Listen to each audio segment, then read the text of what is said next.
Welcome back to Wisdom Walkers. Let's walk. Today we pick up where we left off in Genesis 38. This is part 2 of the story, The Woman Who Outsmarted the System. Subtitle, She Wasn't Reckless, She Was Strategic. Let's talk about Tamar, twice widowed, still childless, and legally entitled to marry Judah's third son, Shelah. But years pass and the promise is never kept. Judah's fear, or maybe his guilt, keeps him from honoring his word. Tamar, she waits and watches. Then one day she hears Judah is coming to town, and she comes up with a plan. Not revenge, not recklessness, strategy.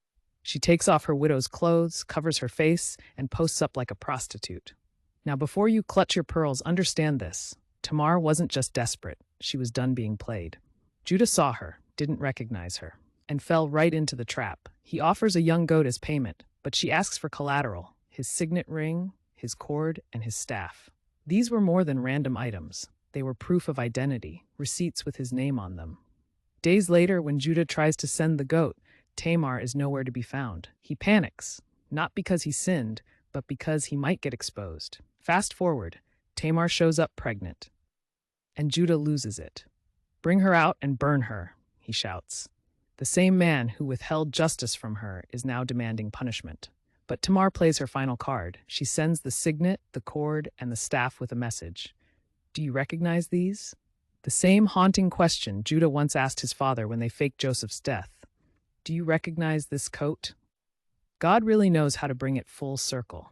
In that moment, Judah is crushed by his own hypocrisy, and he admits, "She is more righteous than I am." Let that sink in. The woman disguised as a prostitute was more righteous than the man carrying the family's legacy.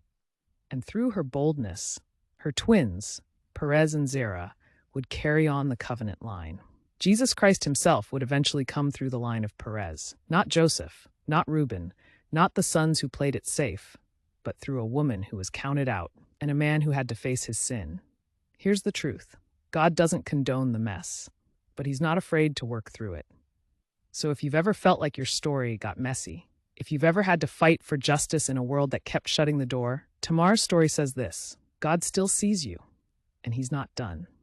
Subscribe to Wisdom Walkers for bold Bible truth forward. Drop a comment. God, thank you for seeing me.